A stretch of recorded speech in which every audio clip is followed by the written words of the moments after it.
بعد ما خللنا مع بعضينا الزيتون في الازايز وطلعت النتيجة تحفة، قلنا وليه لا ما نخللش كمان اللفت في الازايز.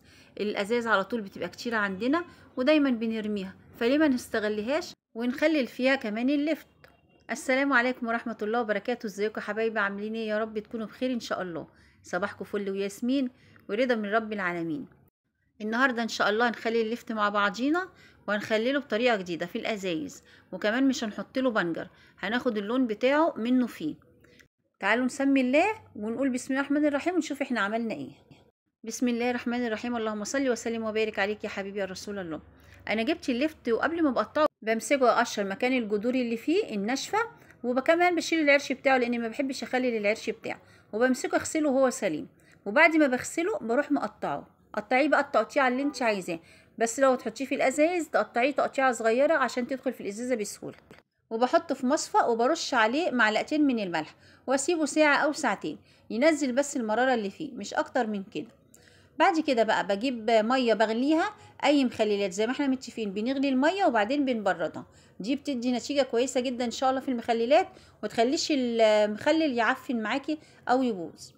بسيب الميه تبرد خالص. كل كوبايه ميه بديها معلقه من الملح، معلقه كبيره من الملح.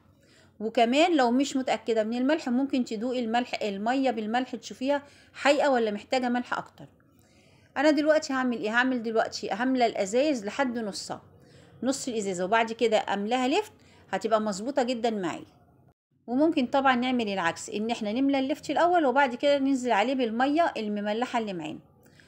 انا دلوقتي المخلل ده مش هحط له بنجر، لان المخلل اللون البنفسجي ده زي ما انت شايفه كده بيدي لون للميه جميل جدا، ما بنحتاجلوش بنجر ولا اي حاجه.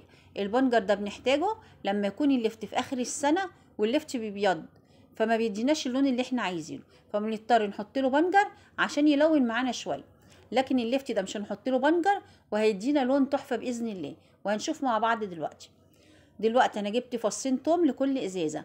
مش حابه تحطي توم مفيش مشكله، ما تحطيش براحتك، اللي انت عايزاه حطيه براحتك. وحطيت ورقه لورا. هنملى الازازه بقى على اخرها دلوقتي باللفت اللي معانا.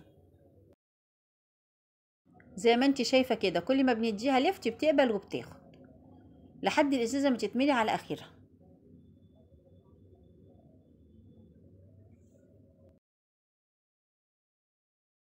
واللفت طبعا من المخللات اللي هي بتهبط، يعني احنا نملى الازازه وتاني يوم نحس ان هي نقصت لحد تلتها كده، فاحنا شويه اللفت اللي هيفيضوا معانا هنخليهم بالملح بتاعهم لحد تاني يوم.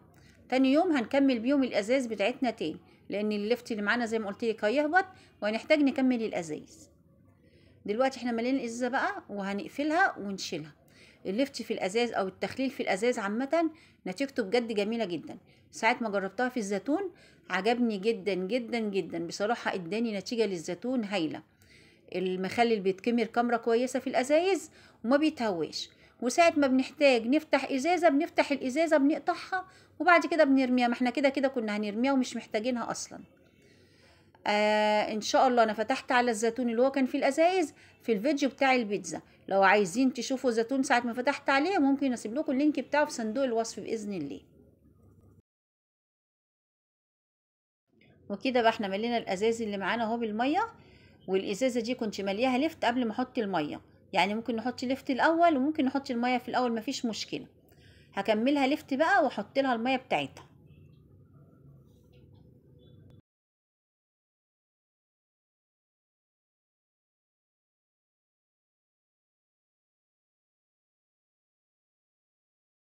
هنملاها ميه بقى ونحط لها فص توم كده وورقه لورا، وزي ما قلت لك لو مش حابه تحطي توم مفيش اي مشكله. شويه اللفت اللي فاضوا معايا دول بقى زي ما قلت لكم اسيبهم بالملح بتاعهم لحد تاني يوم. هلاقي الازاز دي هبطت معايا هروح مكمله. كملي وما تقلقيش، هكمل بيهم الازاز بس بالشكل ده كده.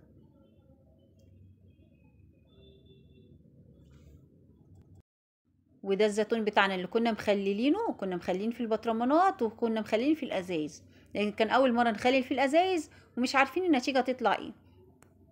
بس انا في الفيديو ساعتها قلت لكم ان شاء الله نتيجته هتطلع جميله، لانه في الازايز هتكمروا وتديله نتيجه حلوه مش هتدخل عليه هوا ولا اي حاجه. فبصراحه طلع تحفه. الازايز اول حاجه فتحت عليها زي ما انتوا شايفين الزيتون جميل قد ايه. واللفت بقى يومين بالظبط، وهصوره لكم واوريكم لونه باذن الله. كده بقى بعد يومين لون اللفت معانا زي ما انتوا شايفين اهو. اللفت نزل اللون بتاعه في الميه وادانا لون تحفه، لون طبيعي بقى، لون وردي كده جميل جدا، احلى كمان من لون البنجر.